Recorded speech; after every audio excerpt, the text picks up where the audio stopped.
organizing this conference, and I would say I did barely any of it. It had a lot to do with the planning committee, which was meeting for hours, at least 2 hours or more every month, and really thinking about what and how we wanted to expand what had happened in year ones and year two. And one of the things that really came out of those planning committees is that we really needed to have a focus on and bring to light the incredible things that are happening across generations. And so many of our panelists in the previous sessions were discussing about some of the historical trauma, some of the disconnection, the things that have happened to our people. But we know that we have survived and we have thrived because our ancestors whispered songs and prayers that they were no longer allowed to say out loud. They told stories that maintained and connected us to the culture and to the people. That connection to our culture has been passed down generation to generation, and we are still here because that connection continues to exist.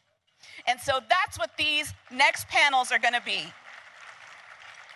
We are going to hear from incredible families who are passing down and ensuring that the generations to come, continue to have this knowledge. So the next panels for the rest of the afternoon that we'll have here are going to be, the first two are families, and then we'll have a youth panel. And we're going to be able to hear and see what and how we can also incorporate some of the lessons that they have done and the incredible teachings that they have passed down on how we can do that in our communities, whether you're in Alaska, whether you're in Seattle, or you're in Minneapolis, or you're in New York, or wherever you may be. And so, again, I'd like to welcome this family, and I'll just give you guys a chance to introduce yourselves, and maybe start with you. All right, thank you. My name's Nuvayestewa. I'm from the Hopi tribe in northern Arizona. I'm Evangeline Nuvayestewa from Palaka. I'm a Hopi Tewa. And my name is Yellow Parrot, Sikakyaru in Hopi and then in Tewa, Dalitse.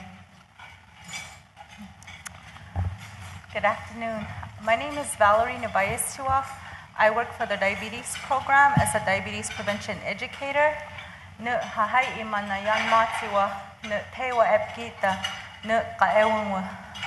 name is, Hopi name is Hahai Imana. I'm Corn Clan from the village of Tewa. Hello everyone. Hiwa Natamo.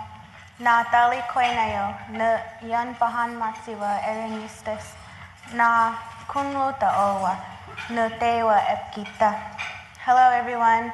My Tewa name is Parrot Teo Girl, and my government name is Erenistes.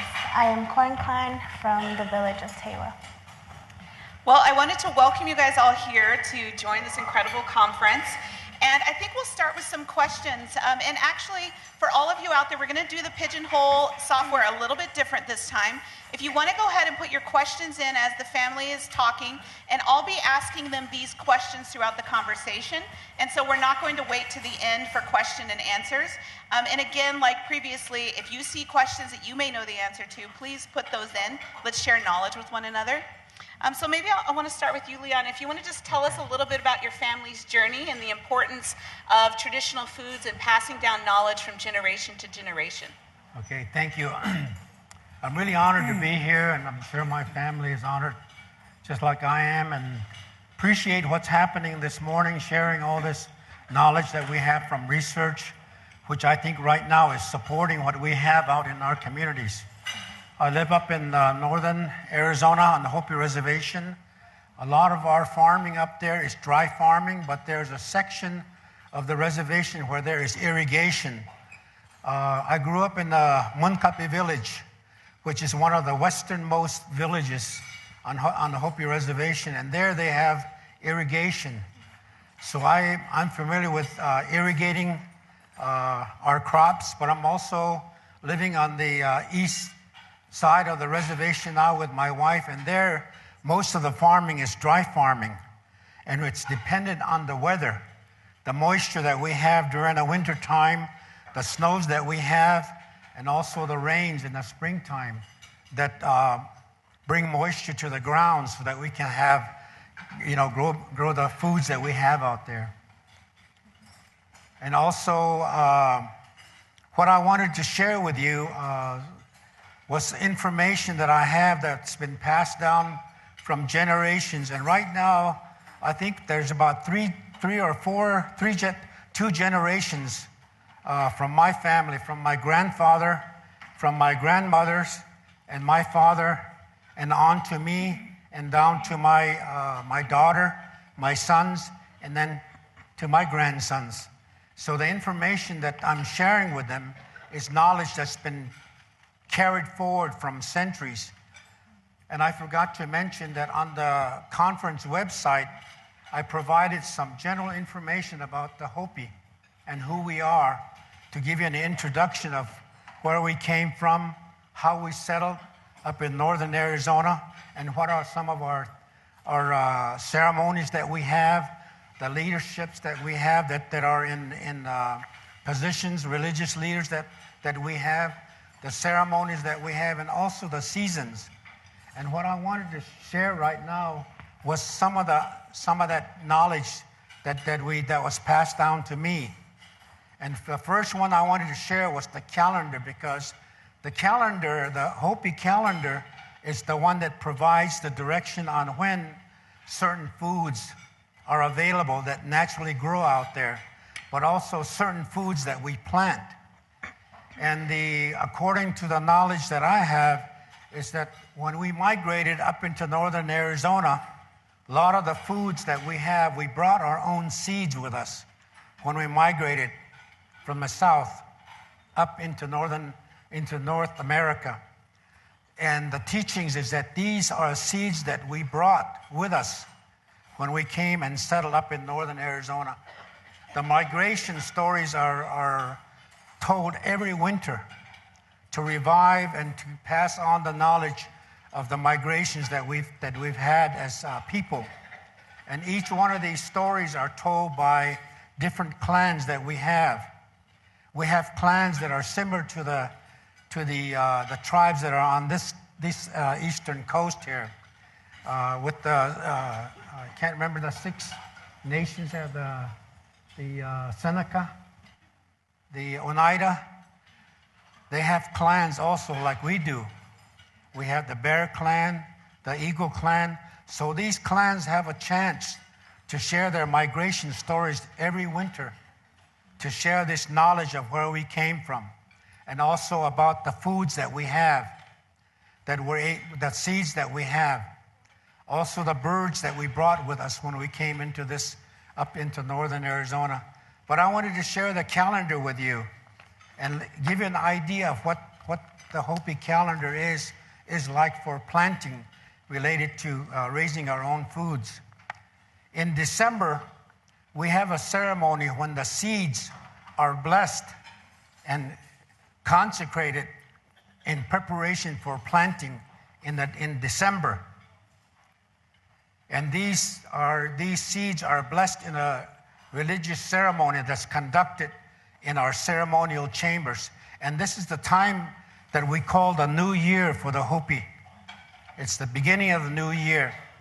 So the blessings and the prayers during that time are not only to bless the seeds and consecrate them, but also to bless the new year that's coming up. In March, when it begins to get warm, that's the time that the fields are prepared to be planted. The fields and the windbreakers are installed because that's the time of the year in March when the winds begin to come in. And when the wind is very strong, it blows the sand off of the field and the soil off of the field. So that's the time of the year that we begin to prepare the fields by providing and putting in windbreakers. And the windbreakers that we use are greasewood bush, and other plants that we use to build barriers, windbreakers, so that the soil doesn't all blow away. That's during March. In April now, that's beginning to be warm. So that's when the first corn plant is planted. And the first corn is planted in April so that it's ripened and ready to be harvested in July for one of the major ceremonies that we have. And that's taught to us and to the young men, those that are out there are maintaining their fields. In May is when it begins to get warm again, and in May is when the bean plants, the watermelon, the chili, cucumbers, gourd seeds, those kinds of plant seeds are planted at that time. And usually they're planted in different kind of soil. So there's knowledge that we have about the kind of soil that we need to plant these seeds in. In June is when the large fields are prepared to be planted.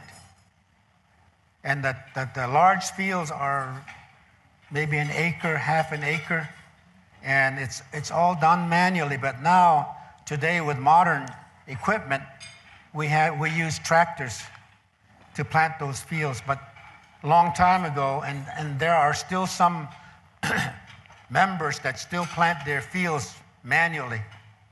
So in June is when the first corn the large cornfields are planted.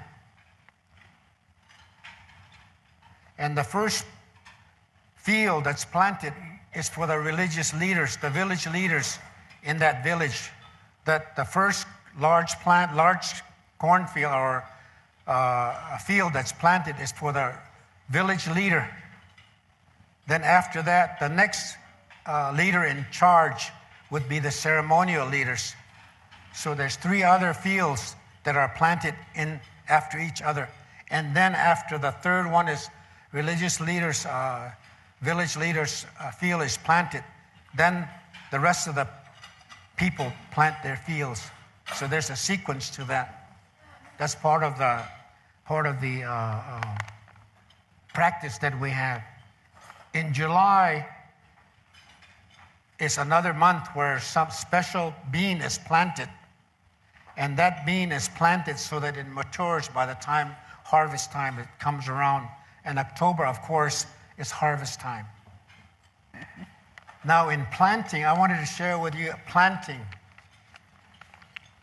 We describe planting as planting a seed, and that seed is a new child that's born into this world.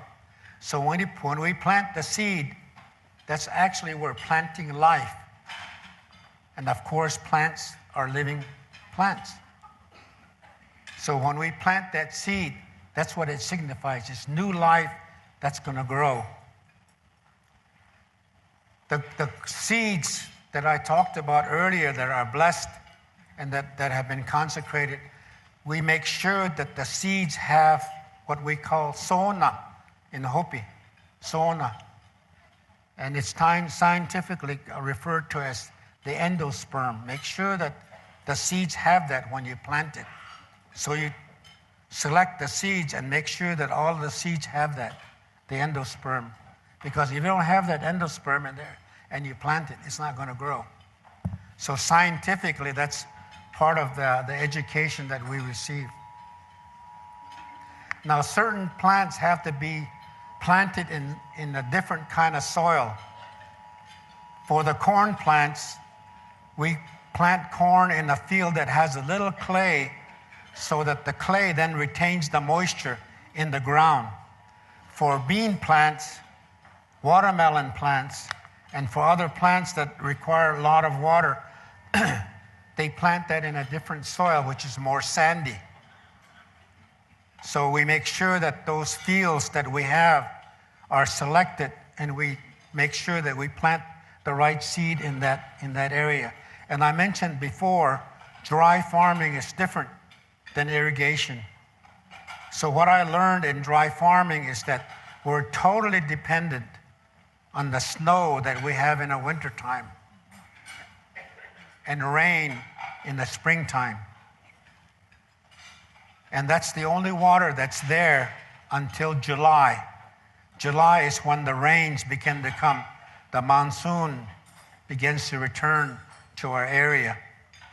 And we begin to have rain. So the seed is planted in April. June, July, you have the rains coming in, watering the plant.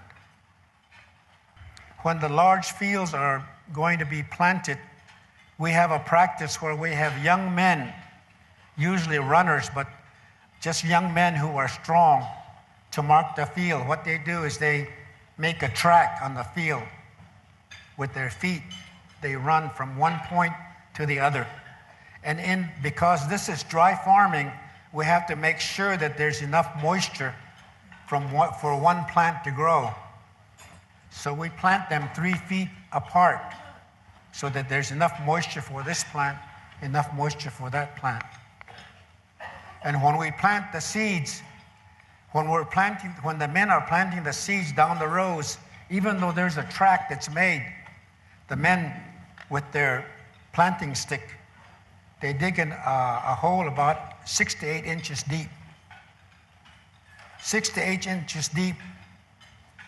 And when they plant the seed, then the roots of the corn go another 20 inches down. So you have roots that go down 20 more inches to make sure that there's moisture for that plant. When the plants begin to grow, the first plants that come up, if you ever plant corn, when it comes up, there's a point on it. They call that osoa. That's a plant, the point of the plant coming up. That's the osoa. That's the point that comes out and breaks the ground as it's coming up. When that plant starts to come up, that's the time that our responsibility is to take care of that plant, because we want all that moisture for that plant to grow. And of course, the weeds come up. You know that. The weeds begin to come up if there's moisture out there. So you're out there hoeing, making sure that you're retaining a lot of the moisture for the plant. But the plant begins to come up. And so what you do as the plant you're beginning to care for the plant. As the plant comes up and is about 2 feet tall, we go over and we pack the dirt around the plant, because when the plant comes up, it spreads the soil. And when it spreads the soil, the air gets in and begins to dry the soil around the roots. So what we do is we snap around the plant like this to pack it down so that it would be strong to grow to the height that we wanted to grow. At that same time, the responsibility of the male is to start to sing to the plant, to talk to the plant, encourage it. When you're out there, you sing. I remember going out when I was small. My grandfather used to take me to the field at Munkapi, which was a place where there was irrigation. My grandfather used to take me out there on we call it Caretta Wagon. A wagon, horse-drawn wagon. And I used to sit in the back, and we used to go to the field. And I remember that as soon as we started, he would start singing. He would start singing the songs as we went. We had a mule and a regular horse that was pulling the wagon, and I would be in the back, and he would start singing. He would sing all the way to the field, and he would be singing as we're in the field, hoeing weeds. That's what I remember. The other thing I remember is when we were preparing the fields to be planted at Munkapi, where the irrigation is.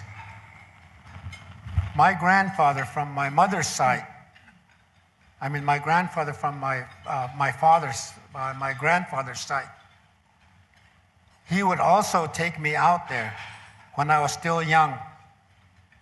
And we would go out to his field, and we would begin to prepare the field with shovels and with hose, and we make a border around because we're irrigating. And we would go at it, making that furrow. And we'd be going in the morning, early in the morning. By noontime, I would be tired, and I looked at my grandfather. He would all he had was around he would have his trunks, or what you call G-strings. That's all he had. Nothing on him. He didn't have a shirt. But he would be out there. Look at him as, boy, when are we going to eat, you know? And he'd be going, he would be going at that, you know, and I look at him, when are we going to eat? I think it's about noon. And he would still be going. He would be perspiring on his back and perspiration. And he was much older than I was. He was probably about 80 years or something, somewhere around that age, my grandfather. Noontime, he said, oh, let's break for it's time to eat. We go over there by the peach tree. And we would break out the meal.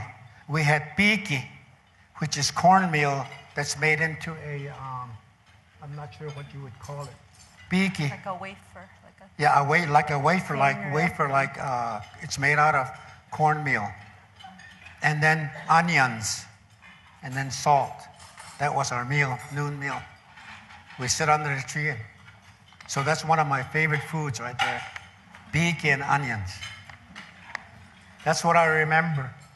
But by doing that, my grandparents taught me the discipline that you need to have to maintain crops, to take care of your crop. But that also taught me to take care of my family, because that's what the teaching is all about. Take care of the plants.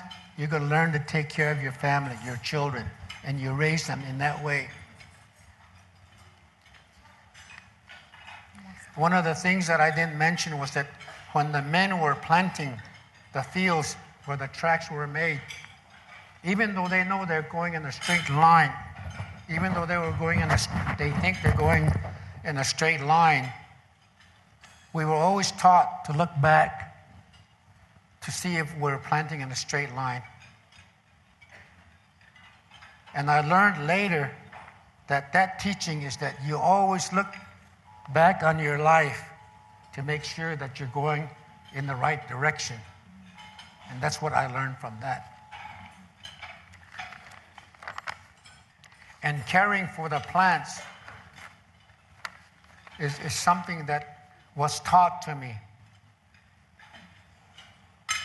When the plants get about this high, which is about hip to your hips, then when the Hopi corn comes out, it comes out real bushy. There's a lot of stalk, even though you plant 4 to 6 seeds. It comes up and it gets real bushy. So what we do in order to make it continue to grow with that little moisture that it has, we thin it out. We take out the smaller stalks that we have, and we leave 4 stalks. 4 is a sacred number to Hopi. We leave 4 stalks so that it can grow with that little moisture that's there. Also, we plant them 3 feet apart so there's no competition with the next plant that's planted to them. Each stalk of corn that grows, each one will at least have 4 corn on there.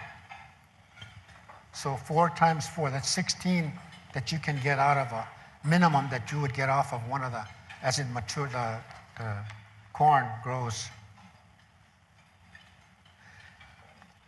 Part of the teachings that we have are related to our religion that we have as Hopi that's taught to us in our ceremonies. And this is one that something to me is very sacred, is that the corn, when it's growing, it's able to deal with the environment, the hot sun, lack of rain. If you have creatures that come in, crows that come in, that eat the corn. You have other animals that come in that eat the young corn. So you have to be there protecting it. But it is able to endure that in that kind of a situation until it begins to mature. And when it begins to mature, the ears of corn begin to hang down. At harvest time, when you go out to the field, your corn, when it matures, it begins to hang down. And it's an indication that it's almost time to harvest. And when it's harvest time, the men go out there to harvest.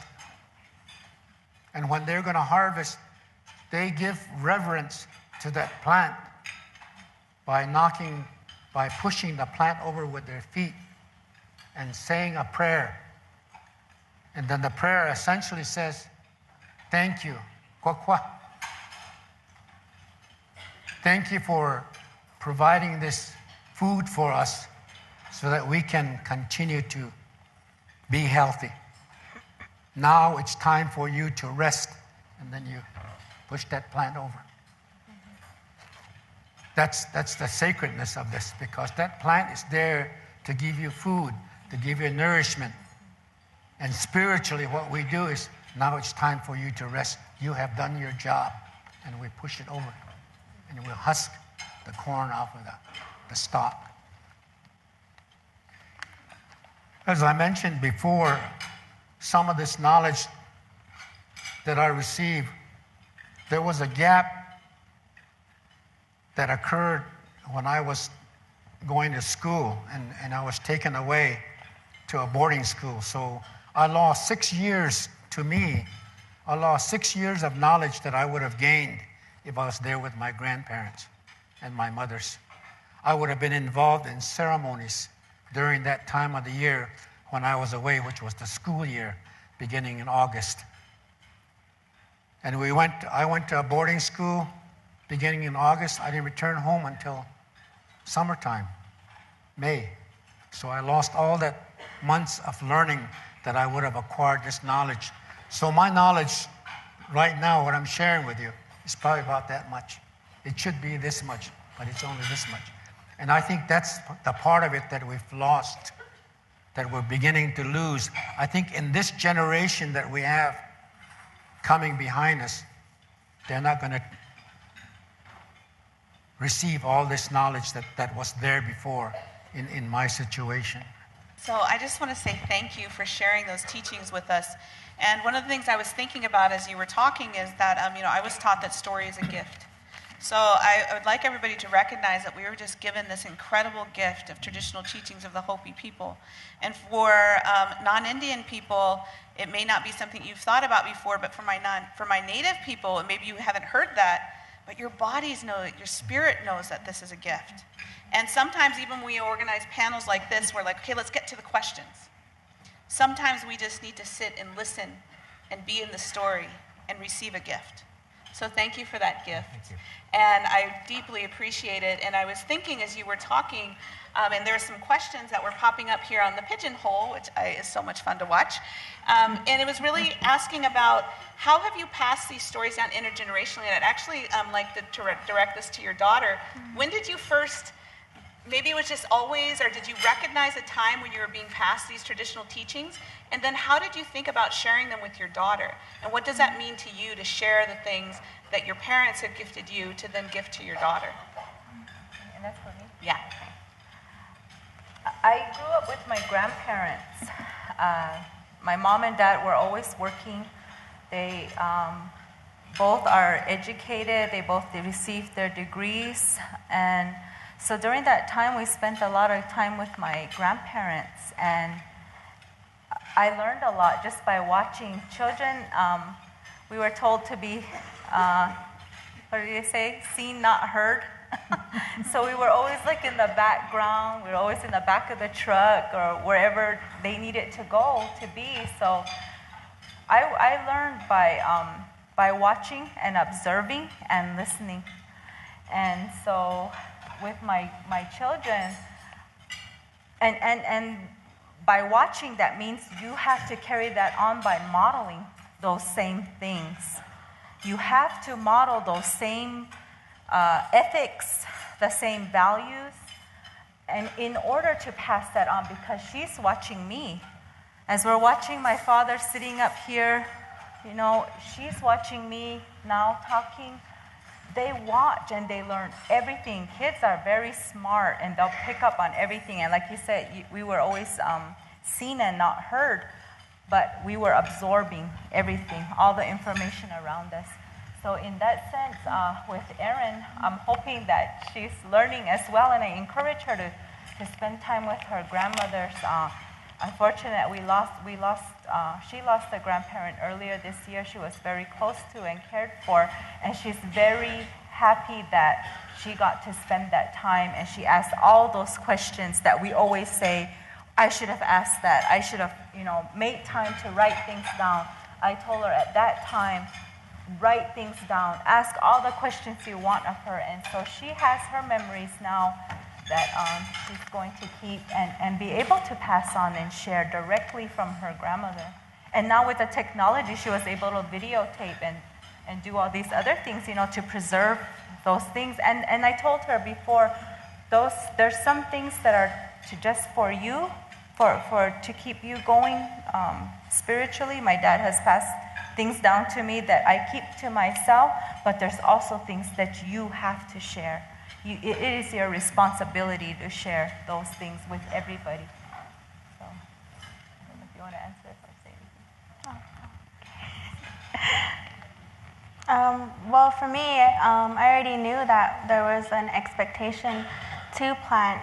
No matter where we were, when we were little, everyone had a job, whether it was pulling the weeds, checking the soil to see if anything's coming up, or just being in charge of the water jugs that day.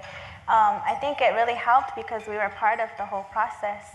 And it wasn't until that we got older, of course, my teen years, me and my cousins, no one helped anymore. No one planted, and my grandfather got old, my father passed away, and my uncles just did it on their own. And so for me, I really seen that disconnection, and so I took the initiative upon myself to plant my own field. And so I know it's a male role, but then now today in modern society, we don't always have that male person there. And so for me, it was a really big step to to do it myself. And I feel like a lot of people have this understanding that the younger generation doesn't care anymore. And there is some of us who do care. We just don't know where to start. And so for me, planting was where I needed to start. And it's taught me a lot. It's taught me compassion, nurturing, patience, persistence. And it's also taught me commitment, being committed to your field every day, being there to check on all your plants and make sure that everyone is okay. It taught me that you have to be committed to anything in life that you're passionate about and take all these little steps in order to get to the finished product, in order to harvest, in order to be bountiful for your family. And for me, that was the ultimate glory, was to bring my food home to my mother. And I feel like and within our family, it's always been really, really important. And I know that in some other families on our reservation, it isn't. And so I like it when I garden on my own and do dry farming on my own, because I have peers and friends who come and see what I'm doing. And, I say, grab a hoe, grab a rake, do something. You came here to come see me, so you're going to see what I've been doing. And so I feel like in that way, too, I've been trying to pass down what little I know, because even though it's a little bit to me, it's a lot for someone else out there. And so I feel like that's how we've maintained that, too. This young woman, this is our hope. This is our future. So I had a question kind of following up with what you're just talking about, and I see some questions here popping up. There's a lot of distractions in our modern society for young people. Social media, all kinds of things going on. As you talk about, finding your purpose and what your responsibility is, what advice would you give to people who are working to engage youth into programs like this, into connecting back in their culture? What kind of advice would you give them about reaching young people effectively? Well, for me, I just kind of told people, hey, do you want to hang out? Or look at this. And for me, I do have social media, but I'm not on it all the time. So when I started posting pictures of the flowers, of my beans and my watermelons and my squash blossoms that had come up, a lot of people were like, oh, wow, that's cool. Where'd you find that picture? this is my garden, this is my picture. And so I feel like when people see what you're doing, like it can just start out small. And that's how it was for me. I started out really small, just a few people at a time, until it built up and built up until we had our first Hopi Youth Agricultural Summit. And so there is an interest out there. And I guess the advice I would give is a lot of people are attached to their screens, and that's how I got a lot of people to notice what I was doing. Because for me, I don't have a cellular phone right now or anything, so I feel like being more connected and also that way is good, but then also actively going out into the community and saying, hey, do you want to come over and help me do this or help me do this? Because a lot of people don't experience that. And for us, word of mouth was the way to get to know one another. That's how you visited one another, and that's how we had a stronger sense of community. And so for me, that's how I got more people interested in it. And it may take a while, but the ball started rolling, and so now like I get people all the time asking me for my flowers or asking me how I started. So I would just say to don't give up, keep nagging people, because that's what I had to do. Yeah. Well, thank you. It really sounds like we could be starting to use social media as a resource to reach youth and share in ways, if they're connected to the screen, to get them engaged. And that's using the new ways to build our old ways. So thank you for sharing that. So I was hoping to have you share with us a little bit about how this has meant to your family to have these intergenerational teachings and what it means to bring your own food into your own home, and just a little bit about your journey. Okay. Well, I had a journey just like my husband. I was raised by my grandparents, and when I was really learning, or at the age of learning things that I should to take care of family and all that, well, I was also sent to a boarding school, and he was luckier than I was because I never got to go home summers, so I was kept away 6 years. I did my high school years in Phoenix, and then I went on to junior college. So I was gone for 6 years. So I lost a lot of what I should have been learning. But meanwhile, I remembered a lot of things. It's really amazing how you doubt yourself that, I lost this and I lost. But then eventually you remember what your grandparents wanted you to do or what you need to accomplish. And the whole time that I was doing, when they were telling me about what I need to do, what my responsibilities would be and all that, all the time they were stressing our way of life. They also were emphasizing that we need to go to school, get educated, and come back and help your people. And hopefully that's what I did. I was a teacher for 46 years, and I got to see all walks of life. So I'm still kind of in that position. I think it's really important that whatever you do, you need to resort always back to your language. And I was fortunate. I learned Tewa from my mother, and I was taught Hopi from my dad.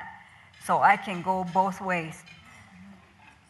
So I value that very much.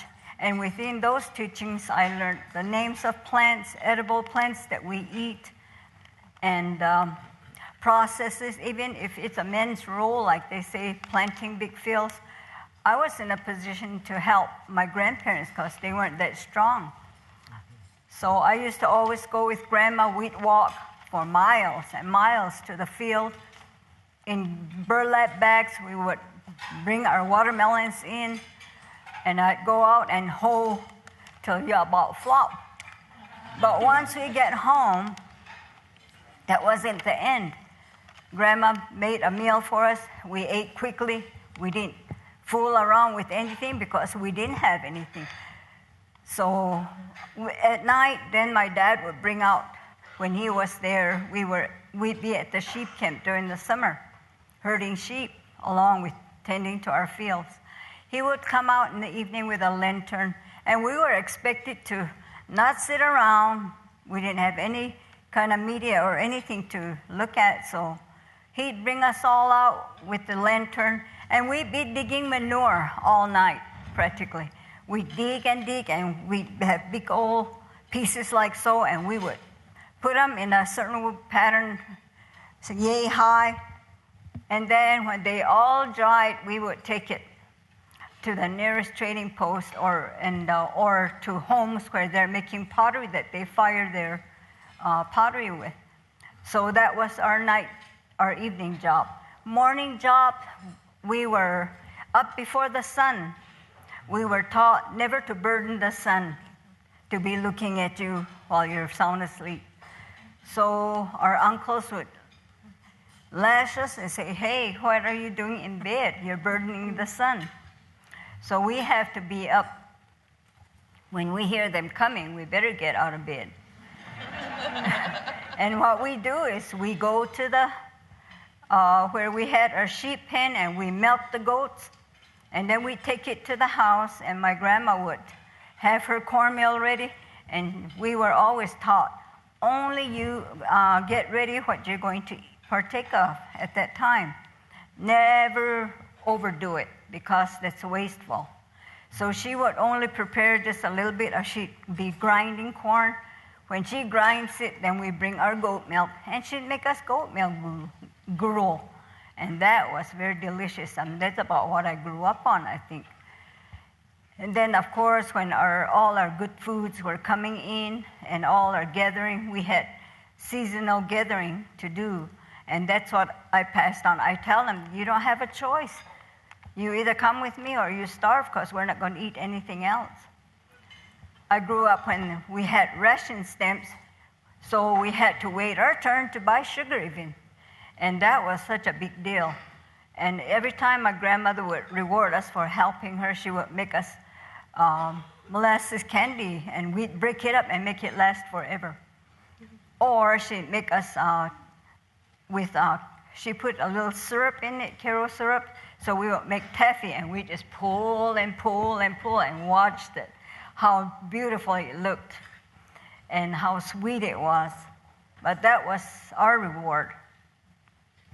But other than that, we ate nothing but fresh foods. And then when we gathered, we learned how to process them, either by drying. We just hang them, dry them. And I don't know, but nobody ever bothered anything. Today, you put out something like that, people would help themselves, or the kids just look at it, what is that? But that's how we process a lot of our foods. And I was always taking my daughters and telling them that if you're not persistent with yourself, if you're not able to sustain yourself, like going to school and having a good job with money coming in so you always can buy things, but that there's going to be a point when you're not. So you might as well get prepared and learn how we use all our foods that nature provided for us. So I take my daughters and make them pick everything we can. Each season time comes, then we have a different food to pick. Then eventually, when the little toddlers came around, my granddaughters, we take them. So that's how we're passing things down to them. Maybe you saw where our great-grandson is right there with his little coveralls. That's when we're roasting our corn in a deep pit in the ground. And he was able to throw it in. And we have a ceremony that our young ladies stand at each, the 4 directions, and they're the privileged ones to throw it in there, because that's meaningful when a young lady that's just growing up do that ceremony before all the corn is put in. We have many ways of preserving our foods for longer use, but again, you have to think about what our grandparents tell us. Never go up and beyond what your usefulness is going to be for the day. Don't get greedy and do a whole bunch and then always save a little bit of corn every year. Don't use all of it. You can share a few, but then never use all of what you have. Preserve, because we don't know what kind of growing season we'll have the next year. So we kind of pass this on to our daughters. We've got 4 daughters and 2 sons, and I'm so proud to say my 2 sons are always into their big fields, even gardens outside their homes. Everybody admires their gardens. And their sons, like you saw, there's 2 boys that were hoeing. They taught those to their sons, and they're really strict with them. One of them is really strict with them, but it pays off. Now 2 of them are on their own in Colorado and still doing things, and the younger ones have picked up. And they also can cook for themselves too, so they'll be okay. Thank you, and I just want to, again, if you're looking at the screens, this is an incredible PowerPoint of family pictures and of fields that they have offered to share with us as they're speaking, and they're making references to them, and just incredible to see. I have another question that people have been putting forward here on the pigeonhole, and it's so incredible to be able to sit here with a family and to hear through the generations from younger to the elders about this transfer of knowledge. We do know that in many of our communities, because of some of the things that have happened to us, not every tribe, not every family, not every community has been able to maintain all of their traditions in the same way. What kind of advice would you give to communities and to tribes who are looking to reestablish and to rebuild these cultural practices of being connected to the food, to the land that then nourishes our mind, body, and spirit? Do you have any advice? For me? Anybody? One thing my father started doing is, both my mother and father started doing, is going into the community and doing presentations, and also going into the cities and doing presentations for the people that live in the cities. They took that upon themselves to start doing that. Just like Beverly Warren was talking about, that you're not going to stop these 2. They're going to always be doing something actively until it's their time to rest, and that's what we all need, that encouragement all the time. And especially if we don't have that resource at home. I'm very fortunate and blessed to be sitting here with my mother and my father and with my daughter here today, because a lot of people don't have that. And right now, I told my daughter, I said, I can't even feel what you are going through being without your father. I would probably totally fall apart. That's what I feel like I would do it. And so she's very strong, and you can see that in her, and that's come from generations of caring, loving, nurturing. And also what my father is doing too is going into the kivas with the young men who come from the towns, and they're not fluent in the language, and so they're not understanding. They're just going through the motions of doing the ceremony, and that's not what we want. We want their heart and everything to be in the ceremony fully and to understand. So my father will take them aside and will talk to them and tell them in English if he has to, and explain to them the significance of why they need to learn their language also, because there's also deeper meanings and deeper vibrations that the earth and the plants feel from hearing our language. So we really need to remember that that's a part of us, and not to let go of our language. My grandfather always told us to never let go of your language and your identity, and because that's when the government's going to come and take the land right from under you, because they're going to say that you're just like the white man now. You don't have any language. You don't have any culture anymore. So another thing he used to say to us is that, I'm sorry, I'm going off into a whole... I just wanted to share another teaching that he said was farming, that this way of life is not to be forsaken. Our Father saith that we forget the corn, then starvation will come. There will be no rain, for the rains come to visit the corn. And that's what he always emphasized to us. And for us, as Hopi, we refer to our crops as children, like my father was saying. As farmers, we plant our young ones in the earth with a 20-day birthing ceremony. That's the time the child is introduced into this world. He or she is named to our father's clan, and their name is announced to Tawa, our father, the sun. This is the time the child becomes culturally and spiritually grounded into the earth. We feed our children our own foods first, so their bodies are not only nourished spiritually by this act, but that they are getting the superior nutrition that our traditional foods provide. At the time, we are also claiming our children's palates for ourselves. We're planting the seeds. We're planting our children in this environment. We care for them. We love them. We sing to them. We nurture them as they are growing up. We pull the weeds. We protect them from the elements around so they grow up to be strong, resilient, and productive individuals to their families, to their clans and villages. If we became neglectful and didn't pull the weeds around them or protect them from the elements, they would eventually consume the corn plant. The wind would drain, all the nourishment and water that my father was talking about. And so in that same respect, if we begin to neglect our children, we're essentially, if we're not teaching them those ways, that they're going to be consumed as well by this world. So it's very important that all of this is passed on and shared in as many ways that you can with everybody. Like my daughter is getting creative, like she said right now, and using social media at times to pull kids in.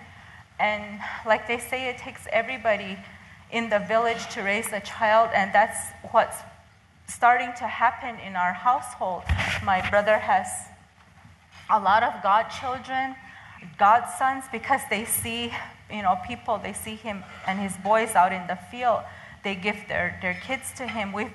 We have a bunch of, you can see the picture on the screen now. Some of those people aren't even really related to us, but they're people in our village that are coming and learning along with us. That's when we had the pruning orchard. We didn't know nothing about pruning, taking care of my grandfather's orchard that he left for us. And so we wanted to all learn, and we invited everybody. And that's everybody's responsibility to do. Make sure that I take my children to do the same things that my mother did. Taking us to go pick plants and show them where the springs are, because right now we're fighting for our rights, our water rights. The Hopi tribe is right now, they're trying to cut us off. And if you take a look at the map, Google the Hopi Nation, we're totally surrounded by the Navajo Nation, and right now there's lawyers and Peabody Coal, everybody, they're trying to cut us off from our water. And so I know that a lot of other tribes are experiencing the same things. Peabody's been pumping billions and billions of water out of our area for years, since 1966. And now that they're closing, they're leaving our land devastated. And so we're trying to keep what water we have, which is why it's really important that we share those things with our kids. And I'm looking at the screens there because these are things that we need to teach our kids to be too, is respectful of everything, every living thing. So when my nephew killed that elk, we dressed it and honored it. And there's a corn that we place in the mouth, if you looked at it, a yellow corn.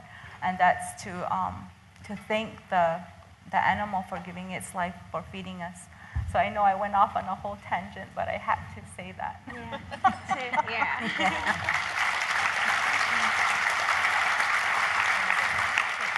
I was going to say, to answer that question for me, I think I just had to find people with knowledge that were really willing to share. And it's usually people within your community that don't get a lot of attention. There's a lot of elders that live on their own. So I made it initiative of myself to go and check on them. How are they doing? And it doesn't take much to get them talking. And so what advice I would give is to just what I did was keep asking questions, start documenting things. We have technology to where we can record them and videotape them. And for me, I really took advantage of that because I have very, very good resources. And so for me, I think that's the advice I would give for people who are trying to reconstruct their culture is look around you, and even if there isn't any elders, I'm pretty sure that there's older people who still have pieces, and you just have to look for them, and that's what I did. Yeah. Well, we just have a few minutes left, and the most requested and voted upon question on Pigeonhole, feel free to say no, by the way, is, can you sing a song that you sing while planting? Dang, Indians want to watch Indians do Indian stuff. Okay, Daddy, you're on. But I also know that not all songs, not all ceremonies, not all stories are meant for outsiders.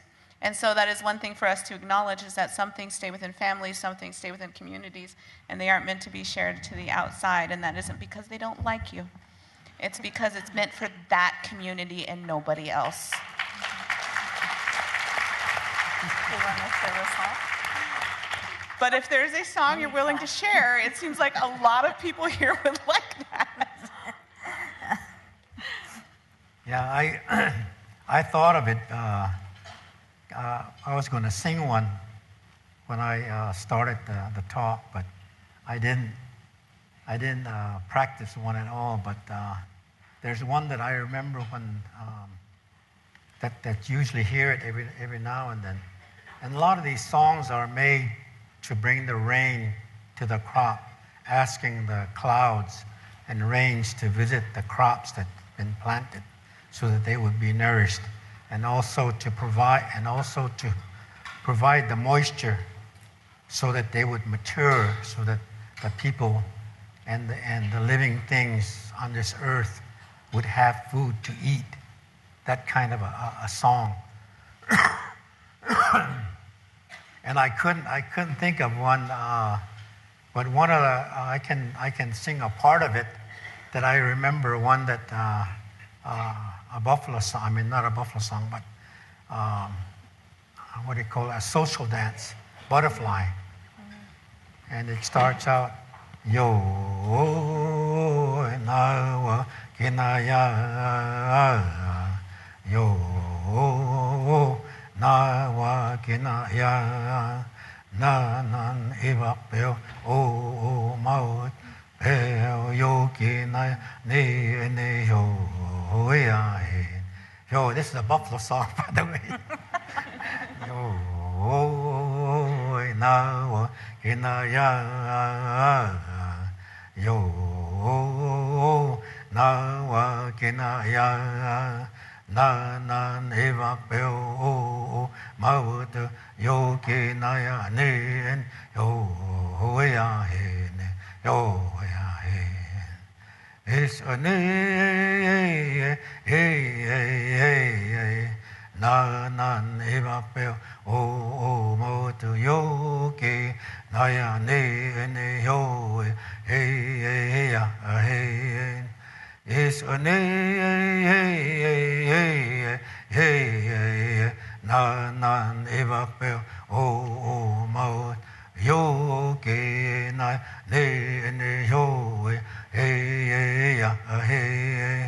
Yan ita na wa ki ya he ne ya he. Yan ita na wa ki na ya he ne yo ya he. Ay yo. Thank you.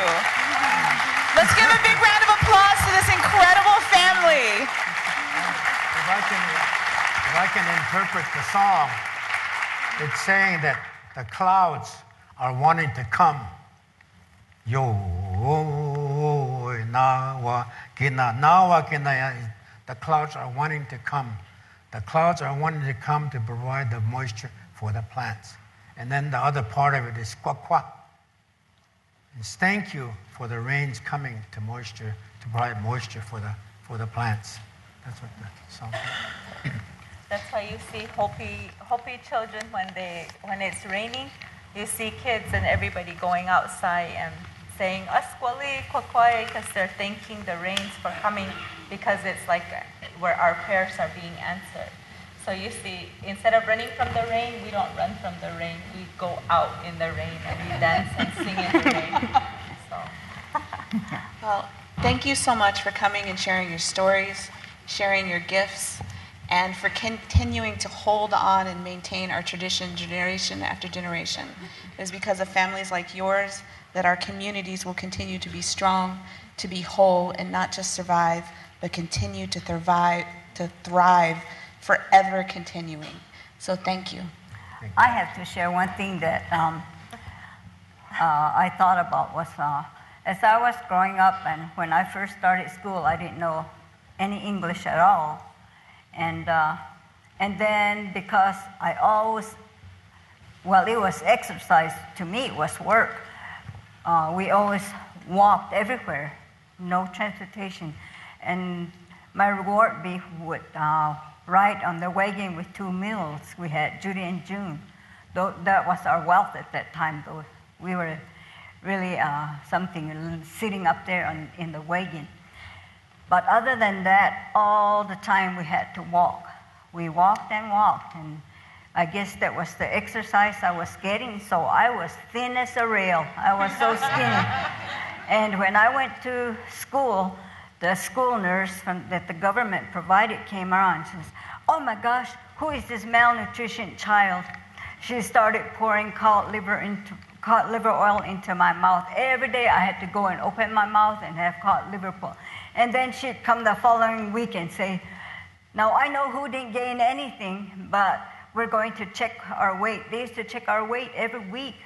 And she would look at me, "Of course, you're still bony." So she doubled my intake of cod liver oil. Well, it paid off now. I can't get rid of the weight. I guess cod liver is finally working on me.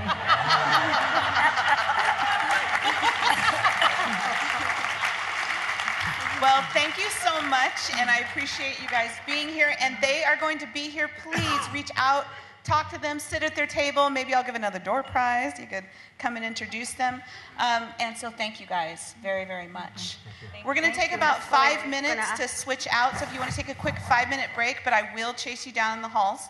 So come back in 5 minutes, please, for the next incredible family panel.